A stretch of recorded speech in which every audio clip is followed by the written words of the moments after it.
Estos dos días vamos a dedicarnos sobre todo a hacer fotografías más que otra cosa. Es decir, va a haber relativamente poco rollo teórico, algunas nociones básicas de las que la mayoría seguramente estáis ya suficientemente informados o las conocéis, pero quizás pues alguno necesite un pequeño refresco sobre algunos de los detalles específicos sobre fotografía que son relevantes para la fotografía digital. Bueno, vamos a meternos con algunas nociones básicas de imagen. Lo que vamos a ver es un poquito, muy elemental, no os preocupéis, de física de la imagen. Si en algún momento decís, bueno, esto ya lo sabemos, pasa adelante, continuamos para adelante, o esto necesita alguna aclaración, no consideréis esto como una lección magistral, ya damos suficientes durante el curso normal, prefiero que sea más algo un poco más conversacional. Y si queréis preguntar cualquier cosa, en cualquier momento discutir o comentar lo que sea, sois absolutamente libres, seréis bienvenidos, de hecho. Si no, yo me aburro y se me seca la boca. Bien, para entender una imagen digital tenemos que recordar algunos conceptos casi de colegio, ¿no? ¿Qué es la luz, ¿no? La naturaleza de la luz? Porque a fin de cuentas la imagen digital lo que va a hacer es plasmar el reflejo de la luz en un objeto dentro de un sensor. Como recordaréis, la luz es sencillamente una onda electromagnética con una longitud de onda acotada, una determinada longitud de onda. Dentro de las ondas electromagnéticas hay un espectro muy largo que va desde los rayos gamma, que están allá lejos, en el quinto pino, los rayos gamma, rayos cósmicos que penetran todo. Ahora mismo nos están atravesando los rayos gamma y los rayos X también, aunque muchos de estos se quedan atrapados en la parte alta de la atmósfera, pues están por todas partes, ¿no? De hecho, estas luces que tenemos aquí son fluorescentes, luego están generando luz ultravioleta. Si estuviéramos aquí suficiente tiempo, acabaríamos morenos. La luz blanca que veis es simplemente una conversión de la luz ultravioleta en luz blanca, pero bueno, vamos a dejarlo en paz. Esas son longitudes de onda muy cortas. Longitudes de onda muy largas, que las tenemos en este otro lado del espectro, pues son las ondas de radio, las microondas, las microondas que usan los teléfonos móviles son muy parecidas a las microondas de un horno microondas. La longitud de onda en la que andamos es onda centimétrica. Cuando la longitud de una onda es centimétrica, hablamos de una microonda. Más aquí están las ondas de radio, las de la FM son todavía más largas, son ondas ya métricas, pero bueno, pues la luz es sencillamente una radiación electromagnética cuya longitud de onda anda entre los 650 y los 450 aproximadamente nanómetros. Según cuál sea la longitud de onda, la luz tiene un color u otro. La luz tiene en principio colores puros, una longitud de onda concreta es un color puro. Cuando nuestro ojo ve un montón de longitudes de onda distintas dentro de esa banda, de la banda de 450 a 650, pues, vemos otros colores, incluido el color blanco, que es sencillamente la suma de todas las longitudes de onda. Una onda un poquito más larga que la radiación visible roja es lo que llamamos el infrarrojo. Nosotros no vemos el infrarrojo porque nuestro ojo no es capaz de detectarlo, pero existe y es muy fácil de observar. Esto es un láser. ¿Tenemos un mando de cañón o algo así aquí? Bien, ¿alguien no ha visto nunca el infrarrojo? ¿Alguno no habéis visto el infrarrojo? ¿Tenéis un teléfono móvil con cámara? Cualquier cámara mala. ¿Un teléfono móvil con cámara? Sacar uno. Si este tiene.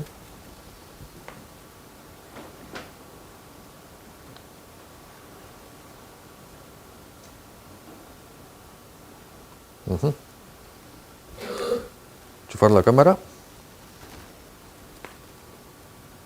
¿Ves el infrarrojo? Sí. Eso es, infrarrojo. No, cualquiera con una cámara. Cuando apriete el botón, veréis una luz aquí. ¿Por qué lo estamos viendo con el teléfono móvil? Porque las cámaras ven el infrarrojo. Prácticamente todas las cámaras digitales ven el infrarrojo sin problemas. Simplemente son un poco más sensibles que nuestro ojo en esta dirección. De hecho, las cámaras, si hemos sacado una cámara de teléfono móvil es porque las cámaras buenas llevan un filtro para que no se vea el infrarrojo. Los teléfonos móviles pues no necesitan filtrar el infrarrojo, pero el sensor ve el infrarrojo. Un poco más aquí tenemos otra banda también bastante interesante, que es el ultravioleta próximo, que también es interesante en fotografía digital de ejemplares. El infrarrojo y el ultravioleta próximo porque son interesantes, porque nos permiten ver el objeto con un aspecto un poquito diferente del que nosotros percibiríamos. Hay muchos insectos que ven bien en el ultravioleta, muchas serpientes que ven en el infrarrojo, bueno, el infrarrojo térmico, incluso un poco más lejos. Y el aspecto del objeto es un poco diferente. El infrarrojo permite, por ejemplo, ver en completa oscuridad para la visión, cuando no hay luz aquí, pero hay luz aquí, hay bichos que ven bien en esa banda. Por tanto, en fotografía digital, aunque nosotros nos vamos a concentrar casi exclusivamente en la parte del visible, fotografía digital también puede trabajar aquí y puede trabajar aquí, en estas otras bandas. Bien, como nosotros estamos trabajando con lo que refleja un objeto de la luz, a este objeto le llega una luz, le llega una longitud de onda, vamos a cortarnos solo a lo que es el visible, la luz se refleja en el objeto y llega a nuestro ojo o llega al sensor digital o llega a la cámara. Por tanto, lo que percibimos del objeto es un esquema de luces y sombras, lo que ha reflejado de la luz, o una absorción diferencial de la luz. Ciertas longitudes de onda se absorben, ciertas otras no se absorben o se absorben menos. Esta cosa que tenemos aquí es un cuaderno y es de color azul. ¿Por qué es azul? ¿Por qué es azul este cuaderno? Porque al revés, no refleja el azul. Es azul porque absorbe las otras. Es un color de sustracción. Es decir, esto está iluminado con una luz que es más o menos blanca, que tiene varios componentes y varias longitudes de onda de esta luz, la roja, la verde, son absorbidas por el objeto y lo que vemos es el resto, el resultante, y por eso lo vemos azul. Esto es interesante porque en imagen digital eso significa que lo que ve la cámara en realidad es una especie de resta de colores, por así decirlo. Pero es una resta de los colores o de la luz que le ha llegado al objeto. A este objeto le ha llegado una luz blanca, pero si lo iluminásemos con una luz de color rojo, ¿cómo lo veríamos? Lo veríamos negro. Lo veríamos negro porque si no hay un componente azul en la luz, evidentemente ese color no se va a reflejar. ¿Por qué es esto relevante en imagen digital? Porque si estamos iluminando el objeto con una luz a la que le faltan componentes o que está sesgada en una determinada dirección, los objetos que veremos, los colores que veremos del objeto, de nuestro bicho, de nuestra planta, no serán reales. Será solo la resta con respecto a la luz que le ha llegado de lo que el objeto no haya absorbido.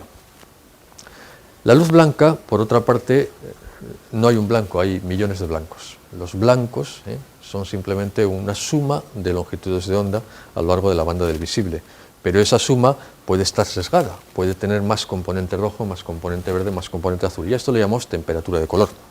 Temperatura de color es un concepto físico que tiene que ver con un conjunto de leyes físicas que no voy a tocar en detalle, pero que se basan en dos conceptos. Lo que se llama la radiación del cuerpo negro, o ley de Stefan, por la que un objeto que tenga temperatura está siempre brillando, está emitiendo luz. O sea, yo ahora estoy a 36 grados y medio, poco más o menos, a 37, igual que vosotros, y por tanto nosotros somos bombillas, estamos emitiendo radiación. Solo que la cantidad de radiación que emitimos y el color de esta radiación, es decir, en qué longitud de onda hacemos, depende de esa temperatura. La cantidad total de luz que emitimos, la cantidad total de radiación, nosotros emitimos infrarrojo, depende de la cuarta potencia de la temperatura, eso se conoce como ley de Stefan. Pero la longitud de onda donde esa emisión es máxima también depende de la temperatura, se conoce como ley de Wien. De forma que cuanta más temperatura tenga un objeto, más cantidad de luz emite, más cantidad de radiación emite, y además en una longitud de onda preferentemente más corta. A más temperatura, longitud de onda más corta. Nosotros emitimos en el infrarrojo, porque nuestra temperatura es baja, unos 300 grados Kelvin. Pero una bombilla incandescente, ¿os acordáis de cuando existían las bombillas incandescentes? Esas que han prohibido, ya no se pueden poner porque te multan y te multarán dentro de poco. Esas bombillas están trabajando con una temperatura típica de filamento de unos 2000 grados. Son de efecto óhmico, lo que significa que todo lo que hace la bombilla es calentar el filamento hasta alcanzar una determinada temperatura, unos 2000 grados aproximadamente. Y a eso corresponde una cantidad determinada de emisión en una longitud de onda que está centrada cerca del rojo, del amarillo y rojo. ¿Qué diferencia hay entre una bombilla normal y una bombilla halógena? Aparte del precio y el tamaño. La única diferencia, bueno, y un pequeño detalle que es bastante importante para que no se funda, que es la composición del gas interior. Pero la diferencia más relevante es que trabaja a una temperatura distinta. Una bombilla halógena está trabajando a unos 5000 grados aproximadamente. Como la temperatura es mucho más alta, primero da más luz, cantidad de luz, función de la cuarta potencia de la temperatura absoluta, y además la da desplazada hacia el azul, con lo cual la bombilla halógena da una luz que vosotros percibimos más blanca. ¿Por qué la percibimos más blanca? Porque tiene más componente azul. Eso es todo. Esto para las bombillas incandescentes. Las bombillas fluorescentes funcionan distinto. Las bombillas fluorescentes en realidad emiten luz ultravioleta. Un tubo fluorescente o una bombilla compacta emite luz ultravioleta. Es una descarga de luz ultravioleta que nosotros vemos blanca porque en la superficie interior del tubo hay un fósforo, o un conjunto de fósforos mejor, que recogen la luz ultravioleta, la absorben, se excitan y reemiten esa luz en otras longitudes de onda mucho más largas. Emiten en azules, en rojos, etc. Dependiendo de la composición de fósforos, se consigue una mezcla de colores que nosotros percibimos como luz blanca. A veces hay un efecto fisiológico muy curioso que hace que nosotros podamos ver luz blanca solo con 2 colores en lugar de con 3. Ya, si tenemos tiempo volveremos sobre ello. En resumen, como la luz blanca o el centrado de la luz blanca depende de la temperatura de emisión del objeto, lo que se conoce como radiación de cuerpo negro, nosotros definimos la luz blanca simplemente por su temperatura. Tenemos luz blanca de 5.000, de 6.000 o de 7.000 grados Kelvin, que corresponde a la temperatura de un objeto cualquiera. Un objeto cualquiera es que está una determinada a esa temperatura. Cualquier objeto a esa temperatura emite, como digo, luz. En los fluorescentes, en cambio, la luz se consigue porque los fósforos emiten en ciertas longitudes de onda muy concretas. A diferencia de un objeto de una lámpara incandescente que tiene un espectro continuo, que emite un montón de longitudes de onda con un máximo determinado en un sitio, las lámparas fluorescentes emiten principalmente en ciertas zonas muy específicas, ciertas zonas muy concretas del espectro. El truco de una lámpara fluorescente consiste en colocar adecuadamente estos picos de emisión. Esto lo veremos más tarde porque será muy importante para nosotros para usar los iluminantes. El otro detalle importante que debemos recordar es que, además de observar el color del objeto, tenemos que conseguir ver su forma. Es decir, el objeto tiene que proyectarse sobre una superficie, una superficie de sensores. Eso depende, en esencia, de las cuestiones ópticas de formación de la imagen, que voy a pasar un poco por encima de ellas. Solo recordaros 2 cosas.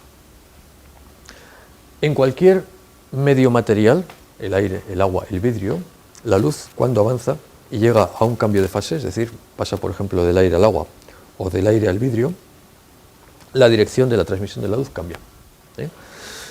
Esto se llama refracción de la luz. La ley de Snell es la que gobierna cómo es ese cambio y depende de un coeficiente que se conoce como índice de refracción. Cuanto más grande es el índice de refracción, más fácilmente frena la luz. Más fácilmente frena la luz. Cuando la luz pasa del aire al cristal o del aire al agua, la velocidad de la luz se frena. Eso es lo que consiste la refracción. Bien, ¿por qué es relevante este pequeño detalle que parece una cosa de física de bachillerato, ¿no? Porque de este detalle, de la ley de Snell y del índice de refracción, depende una de las principales fuentes de problemas que tenemos en imagen digital, que son las aberraciones. Las aberraciones son artefactos en la imagen que en una foto que hacemos de un paisaje o de un grupo de amigos no nos van a preocupar mucho, pero que en un bicho sí que nos importan. Una aberración significa que el borde del objeto no está bien definido, o que los colores cerca del borde cambian, o que el objeto está desenfocado. Todo eso depende de un pequeño detalle que tenemos aquí. Os decía que la luz, cuando llega a un objeto que tiene un índice de refracción distinto, vamos a decir así que es más espeso ópticamente hablando, se frena. Pero se frena a una velocidad que depende de la longitud de onda. Es decir, en función de que la luz sea azul, amarilla, verde, roja, se va a frenar más o menos. Eso significa que todo rayo de luz que llegue con un cierto ángulo a un material de vidrio, por ejemplo, al objetivo de una cámara, se va a doblar porque se frena, pero se frena diferencialmente. Lo que es lo mismo, algunas longitudes de onda se van a doblar más, van a tener un ángulo de refracción mayor que otras. Y eso produce desdibuje, produce embordonamiento en la imagen. Y es necesario compensarlo. N, el índice de refracción, es sencillamente el cociente entre la velocidad de la luz en el vacío y la velocidad de la luz en el medio de que se trate. N, por tanto, siempre es un valor que es mayor que 1. Para el vidrio, el índice de refracción va de 1,4 a 1,7 dependiendo del tipo de vidrio, lo que significa que la luz en el vacío es un 140% más rápida que en el vidrio, o sea que la luz se frena bastante. Bien, esta gráfica que tenemos aquí, que así vista a palo seco puede ser un poco asustante, es sencillamente lo que os acabo de explicar. La velocidad de frenado de la luz, o el índice de refracción aparente, o el cociente, que vamos a hacer así, entre la velocidad de luz en el vacío y la velocidad de luz en el medio, es función de la longitud de onda. Y además, para acabarlo de coronar, es una función no lineal.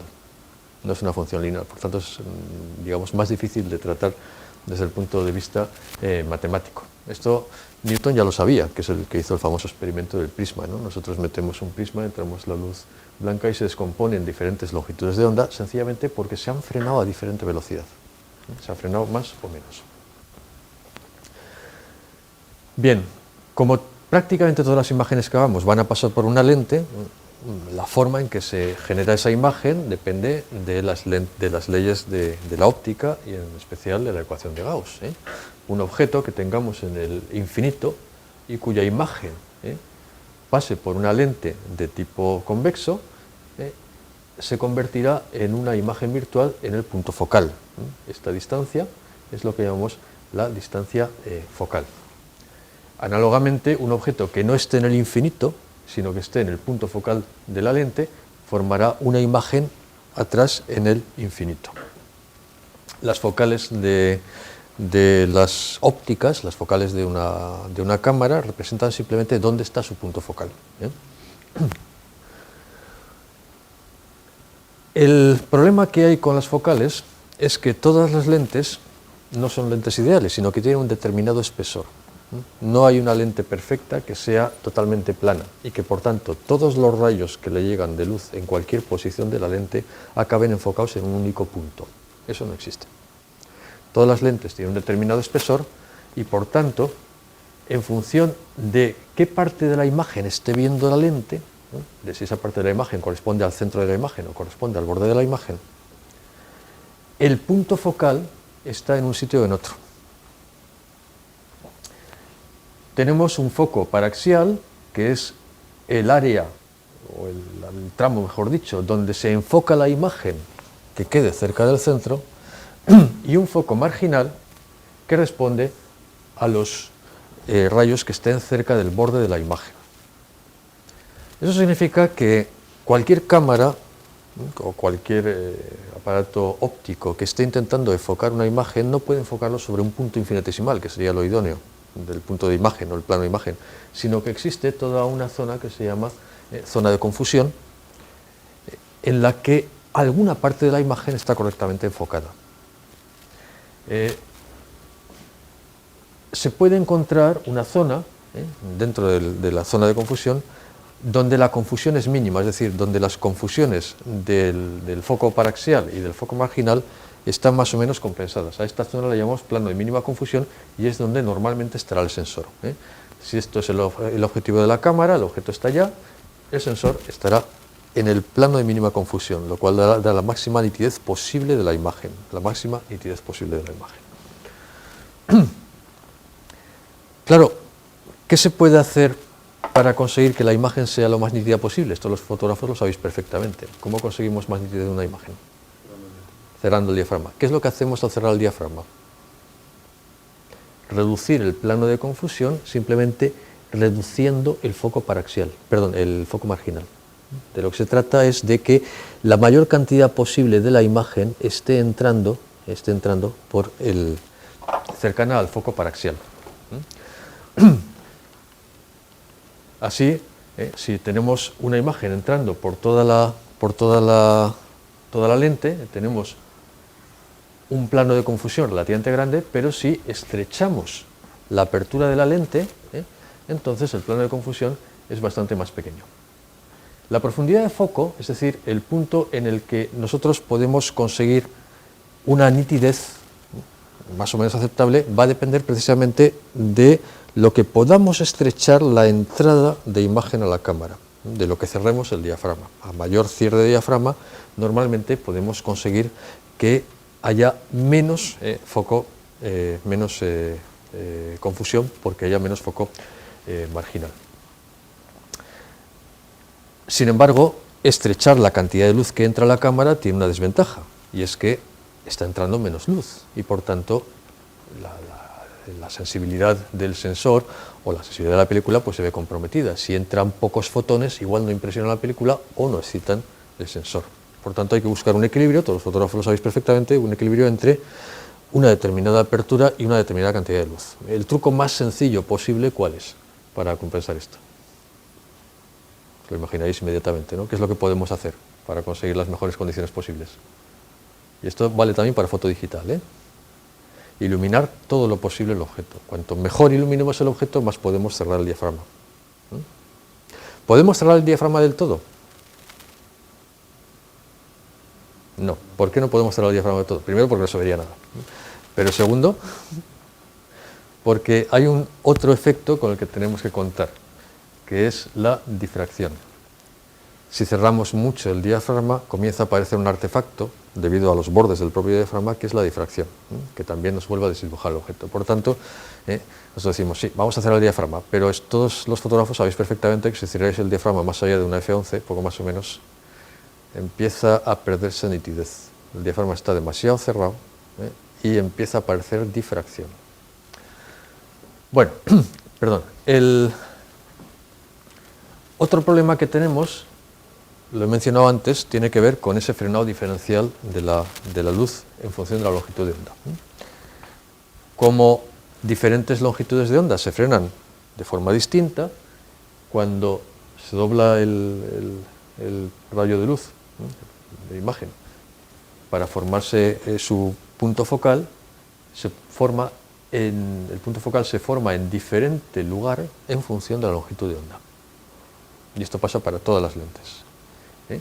La luz de longitud de onda más corta se frena más eficazmente que la longitud de onda más larga, lo que significa que su punto focal está más próximo a la lente. Es decir, si iluminamos un objeto con luz blanca y luego la lente descompone esa luz por ese efecto diferencial, el efecto es que la imagen de la parte azul del objeto va a estar aquí y de la parte roja del objeto va a estar aquí atrás, con lo cual eso produce desenfoque. A esto se le llama aberración cromática. Aberración cromática. Todas las lentes tienen una combinación de aberraciones. Pueden tener aberración esférica, que está asociada a la deformación a la existencia de focos paraxiales y focos marginales, y una aberración cromática asociada a la formación de la imagen en diferente punto en función de cuál sea el color de la luz que está pasando. Y todas las lentes intentan compensar de alguna forma una u otra. Las lentes, luego lo veremos con detalle, hay lentes que compensan la aberración cromática a base de sacrificar la esférica o viceversa. O hay lentes que intentan compensar todas a la vez. En microscopía, recordaréis que hay varios tipos de objetivos. ¿Os acordáis de los tipos de objetivos del microscopio, ¿no? El objetivo normal, que ya no existe, los objetivos acromáticos, ¿os acordáis? Y los objetivos, ¿cómo se llaman los otros? Apocromáticos. Los planapo. Y eso va en orden de precio. Un objetivo del microscopio que le compráis al crío para su cumpleaños, nada. Un objetivo normal de un microscopio de estudiante en cualquier universidad seguramente será un objetivo acromático, lo que significa que ha corregido 2 de las longitudes de onda. Los acromáticos corrigen 2, sacrifican una tercera. ¿Cómo? Combinando lentes, de manera que si a esta lente convergente le añadimos después una lente divergente, podemos invertir el frenado de la luz. Los acromáticos corrigen 2 de las 3 longitudes de onda básicas, rojo, verde, azul. Los apocromáticos tienen más lentes y consiguen corregir más o menos las 3, aunque dejan algo de aberración esférica. Y los plan-apocromáticos consiguen corregir la aberración cromática bastante bien, y además la mayor parte de la aberración esférica, aunque siempre queda algo residual. Es a base de combinar más y más y más lentes. La cámara fotográfica que tiene ahí Cristina, o las cámaras fotográficas reflex que tengáis, normalmente tienen objetivos que quieren ser apocromáticos, aunque no necesariamente son siempre apocromáticos. Sabréis si vuestro objetivo es apocromático o no, simplemente viendo lo que os ha costado, por lo general. El precio se dispara en los objetivos apocromáticos puros. Si os compráis una cámara de juguete, como mi Canon EOS 450D, poco más o menos, con el objetivo que trae, pues es un objetivo que, bueno, hombre, no es apocromático, pero se le parece bastante. Hay que buscar muy en los bordes para conseguir ver aberración cromática. Ahora, si compramos un objetivo decente de Canon, que vale como 7 veces la cámara, pues entonces probablemente no conseguirás ningún tipo de perfección. Os he dicho antes que un objeto que nosotros vemos con luz reflejada es un objeto sustractivo, donde lo que vemos es la resta. Es decir, se ilumina con una luz blanca y vemos un color que corresponde a lo que el objeto no ha absorbido. Esto vale en general para cualquier superficie reflectante. Cuando fotografiamos un bicho, una planta, vemos lo que se ha reflejado, es decir, lo que no se ha absorbido. ¿Por qué las plantas son verdes? Porque absorben el rojo y el azul. ¿Por qué el rojo y el azul, precisamente? Exactamente, porque el rojo y el azul son las longitudes de onda que absorben las clorofilas y los carotenos y las antofilas en general. Y el verde es la que no absorben. Pues, digamos que a la planta el verde le sobra en general.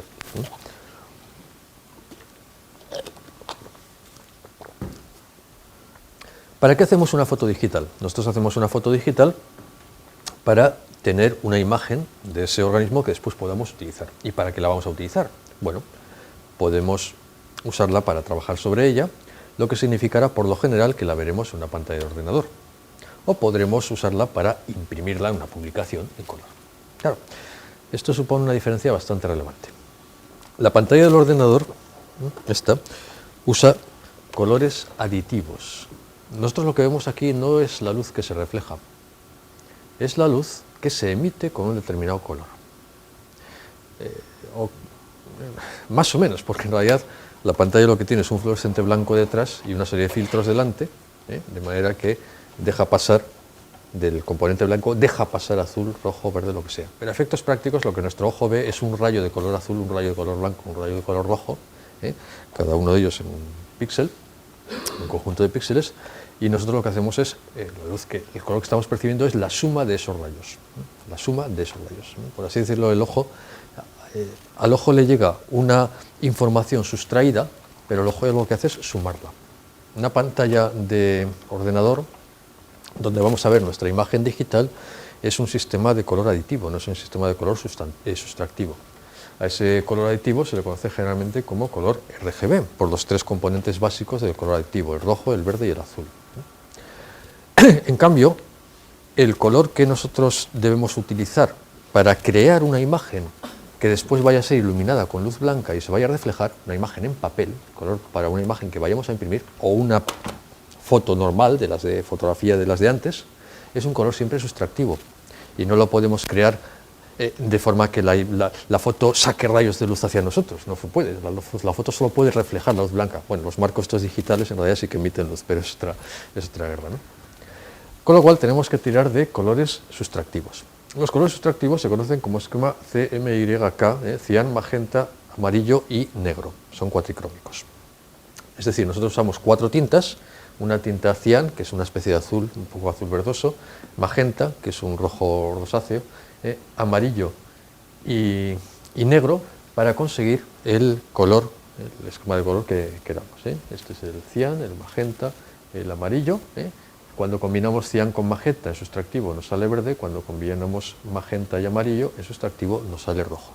Y la combinación de los 3 da como resultado el negro. Los 3 pigmentos combinados absorben totalmente el color y dan como resultado negro. Por así decirlo, el amarillo absorbe todo lo que no sea amarillo, el azul absorbe todo lo que no sea azul, el cian absorbe todo lo que no sea cian, el magenta todo lo que no sea cian, y entre los 3, claro, acaban por absorber todo y por tanto se refleja nada.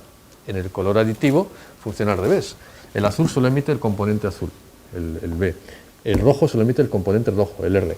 El verde solo emite el componente verde. Cuando sumamos verde y rojo, nos aparece el amarillo, porque son dos componentes ya los que están. Cuando sumamos rojo y azul, nos aparece el magenta, porque son dos componentes también los que están. Cuando sumamos todos, es cuando aparece el color blanco. ¿De acuerdo? Esta diferencia, como digo, es bastante relevante. Aquí tenemos un ejemplo de cómo si sumamos rojo y verde, vamos haciéndolo en rayas cada vez más pequeñas, la percepción que termináis por tener es una percepción de amarillo. Bien, aquí nos encontramos con un problema bastante curioso. Cuando fotografiamos un objeto que está reflejándonos colores. Digamos que el objeto es un CMYK. Nosotros lo capturamos en un sensor digital que captura esa información, pero esa información la captura en un espacio de color que es un espacio RGB, es un espacio rojo, verde, azul, con un sensor que es sensible al rojo, que es sensible al verde y que es sensible al azul, y lo transforma en una imagen. Si nosotros queremos convertir una imagen aditiva en una imagen sustractiva, la tenemos que traducir, es indispensable traducirla. Nosotros tenemos que poder traducir una imagen aditiva en una imagen sustractiva y viceversa. Las cámaras lo hacen de forma automática, tienen que traducir un tipo de imagen a otro tipo de imagen. Claro, como en toda traducción siempre se pierde algo de sentido. Si esa imagen después la queremos imprimir de nuevo, la tenemos que volver otra vez al sistema CMYK, y eso se traduce en que la imagen que estemos viendo en la pantalla y la imagen que estemos después viendo impresa generalmente no van a coincidir, prácticamente nunca van a coincidir. Intentaremos que coincidan todo lo posible, pero los colores no van a coincidir. Por completo no pueden coincidir. Es necesario conocer de una imagen cuál es el espectro de su iluminante, cómo ha sido iluminada, y cómo la podemos traducir a una impresora para conseguir que haya una concordancia entre el objeto que hemos fotografiado originalmente, el aspecto que tiene este objeto en la pantalla y el aspecto que va a tener en el documento impreso, en el caso de que estemos usando un documento impreso. Son tres conversiones. Imagen del objeto original, representación de esa imagen en la pantalla, representación de la imagen de pantalla otra vez en el objeto impreso. Se pueden conseguir concordancias muy buenas, pero ahí entra un montón de detalles en los que no voy a meter sobre la fisiología del ojo, por ejemplo, cómo percibe el ojo los colores y sobre todo cómo se puede traducir una cosa a otra. Normalmente emplearemos lo que llamamos un gamut. Esto es un gamut de colores. Un gamut es simplemente una especie de mapa que nos permite traducir una imagen o un conjunto de colores aditivos a un conjunto de colores sustractivos. Existe un gamut para cada pantalla, el perfil de color de pantalla, y sobre todo, aunque esto lo empleamos poco, existe un gamut para cada impresora. Si vosotros ahora toquiteáis la pantalla esta, ¿puedo toquitear, Paco? ¿Me dejas enredar la pantalla? A ver, ¿dónde está? Menú. Enredáis en vuestra pantalla, iremos al menú avanzado. Estoy haciendo ahora eso, que me veo así. Ah, no, le he dado al auto, si de tonto. Perdón. ¿Cómo se pincha aquí? Será esto es. Las pantallas normalmente trabajan con temperatura de color. Veis el color. Fijaos, esta pantalla ahora tiene una temperatura de color de 6500. ¿Qué pasará si la subimos a 9300? Que la pantalla se vuelve más azul. No sé si lo percibís. En esta, como se ve todo azul, se ve poca diferencia. Pero fijáis que cambia el color del fondo. Eso es que estamos cambiando el gamut de la pantalla. Bueno, en concreto estamos cambiando o bien su temperatura de color o bien su equilibrio de colores, que es esto que tenemos aquí, RGB. Si yo le quito componente rojo, a ver, entonces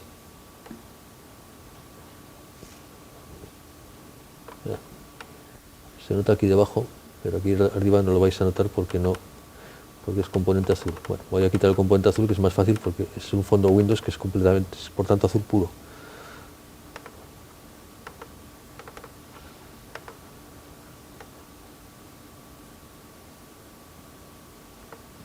¿Notáis que la pantalla está volviendo más verdosa? Pero aún así la veis azul, ¿verdad? La veis azul. Y sin embargo no es azul esto. El ojo nos puede engañar con mucha facilidad. Ahora veremos cómo. Aquí no tengo que quitarle componente verde. A ver.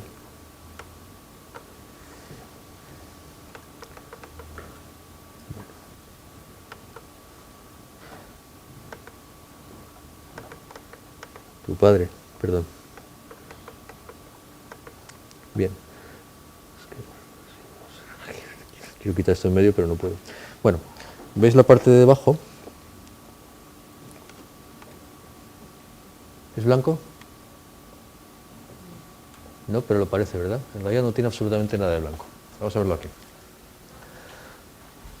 Aquí tenemos tres colores básicos, el rojo, el verde y el azul.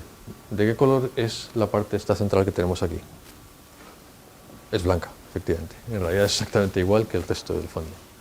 Pero si variamos ligeramente los componentes de la luz de alguno de esos objetos, nuestro ojo empieza a engañarnos.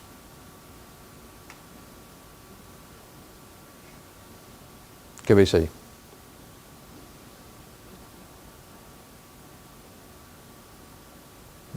Ya no es blanco, era azul. ¿Por qué? Hemos variado los componentes de color variando la intensidad de cada uno de los tres componentes laterales. Cuando iluminamos un objeto, necesitamos saber cuál es la composición exacta de los colores de la luz con la que hemos iluminado el objeto, porque si no, la sensación que tenemos será correcta, pero no sabremos que es incorrecta hasta que lo podamos comparar con alguna otra cosa, hasta que lo podamos comparar con algún color de referencia. Estas dos fotos son del mismo bicho y la única diferencia que hay entre ellos es la forma en que se ha interpretado el color, no la forma en que se ha iluminado, sino la forma en que se ha interpretado el color. Es decir, el bicho está iluminado con un mismo iluminante, pero la forma en que se ha interpretado el color consiste en darle más preponderancia al azul, al verde o al rojo para intentar compensar el exceso de iluminante en uno de los colores.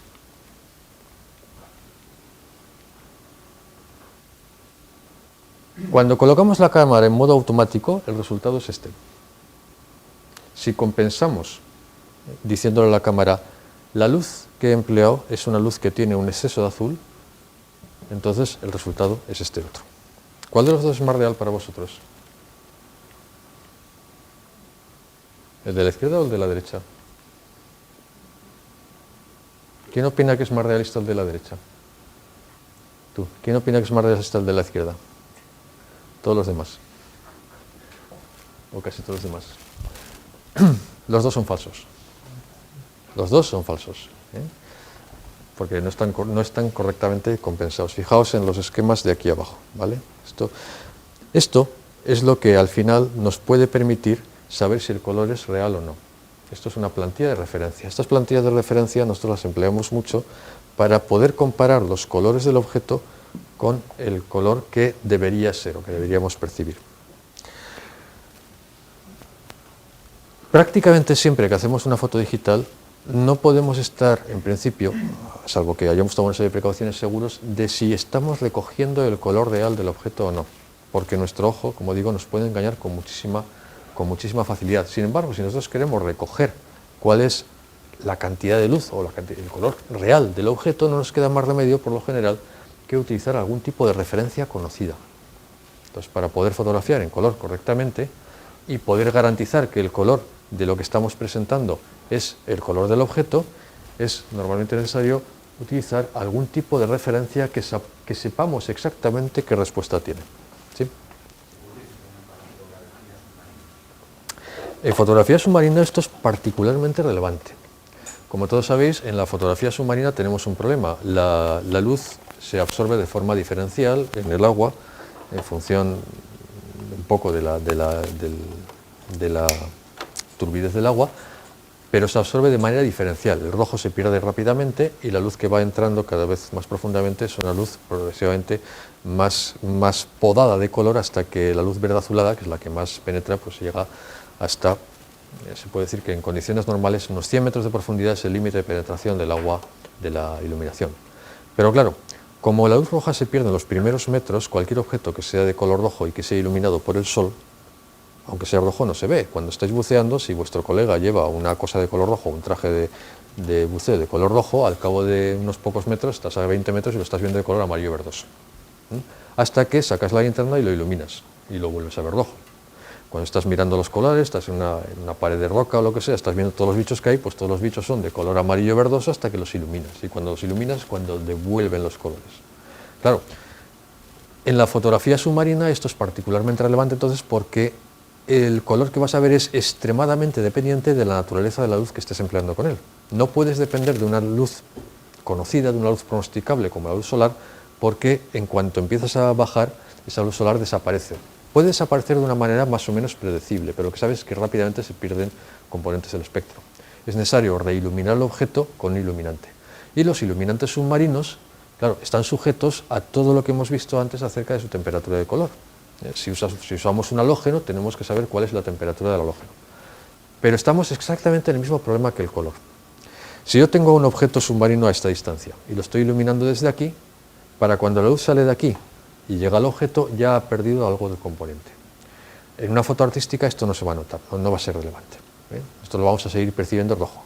Pero si acercamos la lámpara al objeto, el rojo será más intenso. ¿Por qué? Porque se habrá absorbido menos. El efecto además será tanto más relevante cuanto más turbia esté el agua. También es cierto que con agua turbia tampoco podemos alejar mucho del objeto porque no se va a ver.